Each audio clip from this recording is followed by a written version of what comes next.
ಭಿಕ್ಷುಕನ್ನ ಮನೆಗ್ ಕರ್ಕೊಂಡ್ ಬಂದಿದ್ಯಾ? ಅಮ್ಮನ್ ಗೌರವದ ಬಗ್ಗೆ ಆದ್ರೂ ಯೋಚನೆ ಮಾಡ್ಬೇಕಾಗಿತ್ತು. ಇವ್ ನನ್ ಫಿಯಾನ್ಸೆ. ನನ್ ಹಸ್ಬೆಂಡ್ ಇಂಪೀರಿಯಲ್ ಹೋಟೆಲ್ ನ ಮ್ಯಾನೇಜರ್. ಇವ್ರು ಅಮ್ಮನ್ಗೋಸ್ಕರ ಚಿನ್ನದ ಫ್ರೇಮ್ ತಂದಿದ್ದಾರೆ. ಅದ್ರಲ್ಲಿ ಡೈಮಂಡ್ಸ್ ಕೂಡ ಇದೆ. ನಿನ್ ಫಿಯಾನ್ಸೆ ಬಲೂನ್ ಬಿಟ್ಟು ಬೇರೆ ಏನು ತಂದಿರಲ್ಲ ಅನ್ಸತ್ತೆ. ಅತ್ತೆ ಕಾಲದಲ್ಲಿ ಒಬ್ಳು ಫೇಮಸ್ ನಟಿ ಇದ್ಲು, ಇದೇ ತರ ಓಲೆ ಹಾಕೊಂಡಿದ್ಲು. ಅದನ್ನ ಅತ್ತೆಗೆ ಅಂತ ನಾನ್ ಸ್ಪೆಷಲ್ ಆಗಿ ತಂದೆ. ಪೈಸೆ ಇಲ್ದಿರೋ ನೀನು ಇದನ್ನೆಲ್ಲ ಹೇಗ್ ತಂದೆ? ಯಾವ್ದೋ ರೋಡ್ ಸೈಡ್ ಶಾಪ್ ಇಂದ ತಂದಿರಬಹುದು. ಇದೀಗ ಬಂದ ಸುದ್ದಿ ಬ್ರೇಕಿಂಗ್ ನ್ಯೂಸ್. ನಿನ್ನೆ ರಾತ್ರಿ ಸೂಪರ್ ಸ್ಟಾರ್ ನಟಿ ಮೇನಕಾ ಅವರ ಕಿವಿ ಓಲೆಗಳನ್ನ ಹರಾಜಿಗಿಡಲಾಗಿತ್ತು. ಆ ಓಲೆಗಳು ಬರೋಬ್ಬರಿ 100 ಕೋಟಿಗೆ ಮಾರಾಟವಾಗಿದೆ. ಅವನ್ನ ಖರೀದಿಸಿದವರು ಮಿಸ್ಟರ್ ಇಶಾನ್ ಕಪೂರ್.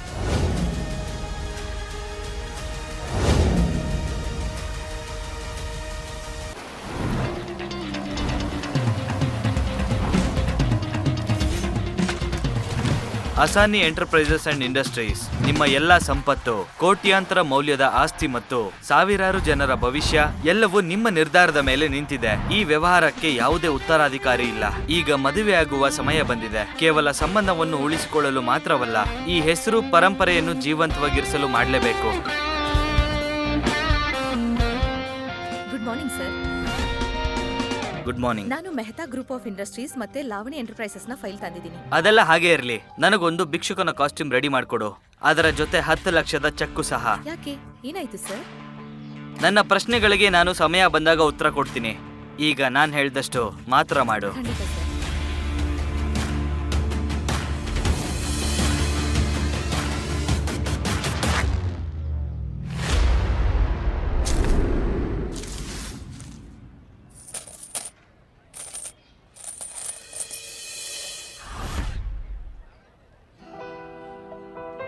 ಇಡೀ ಜಗತ್ತೇ ನನ್ನ ಪಾಕೆಟ್ ಅಲ್ಲಿದೆ, ಆದ್ರೆ ನನ್ನ ಜಗತ್ತು ಈ ರಿಂಗ್ ನಲ್ಲಿದೆ. ಈ ರಿಂಗ್ ನ ಡಿಸೈನ್ ಮತ್ತು ಬೆಲೆ ನೋಡಿ ಯಾರು ಇಷ್ಟಪಡಬಾರ್ದು. ನನ್ನ ಮನ್ಸನ್ನ ನೋಡಿ ಯಾರು ಇಷ್ಟಪಡ್ತಾರೋ ಅಂತವ್ರನ್ನ ನಾನು ಹುಡುಕ್ಬೇಕು. ಆರ್ಗ್ಯಾನಿಕ್ ಆಗಿ ಪ್ರೀತಿ ಮಾಡಬೇಕು. ಯಾರಾದ್ರೂ ಸಹಾಯ ಮಾಡಿ. ಊಟ ಮಾಡಿ 2 ದಿನ ಆಯ್ತು. ದಯವಿಟ್ಟು ಯಾರಾದ್ರೂ ಭಿಕ್ಷೆ ಕೊಡಿ.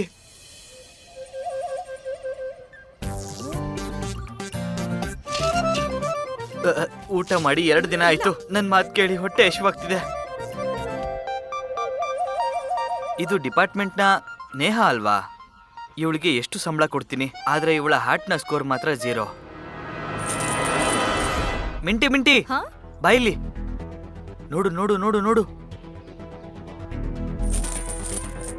ಇವನು ಅದೇ ವ್ಯಕ್ತಿ ಅಲ್ವಾ? ಹಾ ಹೌದು, ಅವನೇ ಈ ವ್ಯಕ್ತಿ. ಹೌದು, ಇವನು ಅದೇ ಭಿಕ್ಷುಕ. ಬೇಗ ಬಾ, ಇಲ್ಲಿಂದ ಈಗ್ಲೇ ಹೋಗೋಣ. ಇಲ್ಲ ಅಂದ್ರೆ ಮತ್ತೆ ನಮ್ಮ ಹತ್ರ ಬಂದು ಹಣ ಕೇಳ್ತಾನೆ.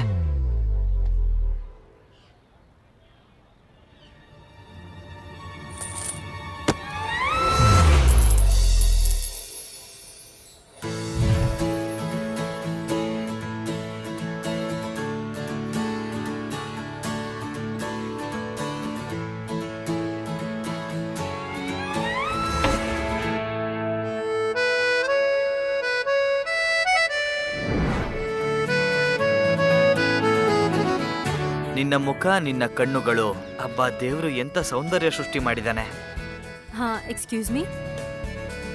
ನನಗೆ ತುಂಬಾ ಹೊಟ್ಟೆ ಎಸಿತಾ ಇದೆ. ಊಟ ಮಾಡಕ್ಕೆ ಸ್ವಲ್ಪ ಹಣ ಕೊಡ್ತೀರಾ? ಹಾ ಖಂಡಿತ, ಇದ್ ತಗೊಳ್ಳಿ.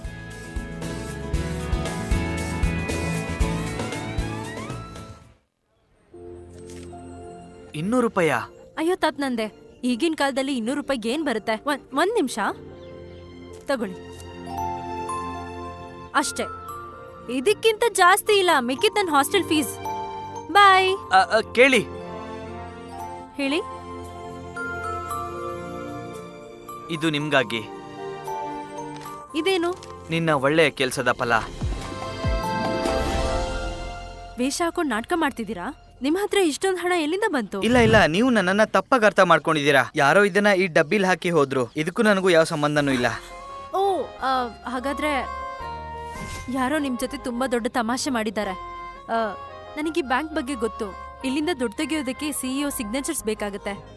ಮತ್ತೆ ಈ ಎಂಟರ್ಪ್ರೈಸಸ್ ಬಗ್ಗೆ ನನಗೆ ಚೆನ್ನಾಗಿ ಗೊತ್ತಿದೆ. ಈ ಚೆಕ್ ಫೇಕ್. ಒಂದ್ ನಿಮಿಷ. ಹಾಯ್ ಅಮ್ಮ, ಹ್ಯಾಪಿ ಬರ್ತ್ಡೇ ಟು ಯು. ನನ್ನ ಮುದ್ದು ಅಮ್ಮನಿಗೆ ಜನ್ಮದಿನದ ಶುಭಾಶಯಗಳು. ಥ್ಯಾಂಕ್ ಯು ಸೋ ಮಚ್ ಮಗಳೇ. ನೋಡು, ನನ್ ಬರ್ಡೇ ಸೆಲೆಬ್ರೇಷನ್ಗೆ ನೀನು ಬೇಗ ಬಂದ್ಬಿಡ್ಬೇಕು. ನಿನ್ ಅಕ್ಕ ಮತ್ತೆ ಭಾವ ಸಹ ಬರ್ತಿದ್ದಾರೆ. ಸರಿ ಅಮ್ಮ, ನಾನ್ ಸರಿಯಾದ ಸಮಯಕ್ಕೆ ಬರ್ತೀನಿ. ನೋಡು ಮಗಳೇ, ನಾನ್ ನಿನ್ಗೆ ಕೊನೆದಾಗಿ ಕೇಳ್ತಾ ಇದ್ದೀನಿ, ನಿನ್ ಜೀವನದಲ್ಲಿ ಯಾರಾದ್ರೂ ಇದ್ರೆ ಅವರನ್ನು ಕೂಡ ನಿನ್ ಜೊತೆ ಕರ್ಕೊಂಡ್ ಬಾ, ಓಕೆ? ಇಲ್ಲ ಅಂತಂದ್ರೆ ನಿನಗ್ ಗೊತ್ತಲ್ವಾ, ನಮ್ ಎಮ್ಮೆಲೆ ಮಗ ಜಯರಾಜ್ ಇದಾನಲ್ವಾ, ಅವ್ನ್ ನಿನ್ನ ಮದ್ವೆ ಮಾಡ್ಕೊಳಕ್ ರೆಡಿ ಆಗಿದ್ದಾನೆ. ಜಯರಾಜ್ ತುಂಬಾ ಶ್ರೀಮಂತ, ಅವನ್ ಹತ್ರ ತುಂಬಾ ದುಡ್ಡಿದೆ. ನಮಗಿನ್ನೇನ್ ಬೇಕು, ಹೌದಲ್ವಾ? ಏನಮ್ಮ, ನೀನ್ ಮತ್ತೆ ಇದೇ ಟಾಪಿಕ್ ಶುರು ಮಾಡ್ಕೊಂಡಾ? ಅದೇ ಮದ್ವೆ ವಿಷಯ. ಇವತ್ತು ನಿಮ್ ಬರ್ಡೇ ಅಲ್ವಾ? ಇದೇನ್ ಬರ್ಡೇ ಕೇಕಾ? ಡೆಲಿವರಿ ಮಾಡೋ ತರ ಬಾಯ್ ಫ್ರೆಂಡ್ ಕರ್ಕೊಂಡ್ ಬಾ ಅಂದ್ರೆ? ಮತ್ತೆ ಬಾಯ್ ಫ್ರೆಂಡ್ ಬಗ್ಗೆ ನಾನು ನಿಮಗೆ ಮೊದ್ಲೇ ಹೇಳಿದ್ದೆ ಅಲ್ವಾ? ಅದು ಅಲ್ದೆ ಮದ್ವೆ ಬಗ್ಗೆ ಹೇಳೋದಾದ್ರೆ ನನಗ್ ಮದ್ವೆ ಆಗೋಕ್ ಇಷ್ಟ ಇಲ್ಲ. ಸರಿ, ನೀನ್ ಇಲ್ಲಿಗ್ ಬಾ, ಮನೆಗ್ ಬಂದ್ಮೇಲೆ ಮಾತಾಡೋಣ, ಓಕೆ? ಹಾ ಅಮ್ಮ, ಬಟ್ ಲಿಸನ್. ಅಮ್ಮ ಅಮ್ಮ, ನನ್ನ ಜಯರಾಜ್ ಅಂತ ಲೂಸರ್ನ ಯಾವತ್ತೂ ಮದ್ವೆ ಆಗಲ್ಲ. ಮುಂದೇನಾಯ್ತು ಅಂತ ತಿಳ್ಕೊಬೇಕಾ? ಈಗಲೇ ಪಾಕೆಟ್ FM ಆಪ್ ಡೌನ್ಲೋಡ್ ಮಾಡಿ ಮತ್ತು ಇಂಥ ಕಥೆಗಳನ್ನ ಕೇಳಿ. ಡೌನ್ಲೋಡ್ ಮಾಡಲು ಲಿಂಕ್ ಅನ್ನು ಡಿಸ್ಕ್ರಿಪ್ಷನ್ ಅಲ್ಲಿ ನೀಡಲಾಗಿದೆ.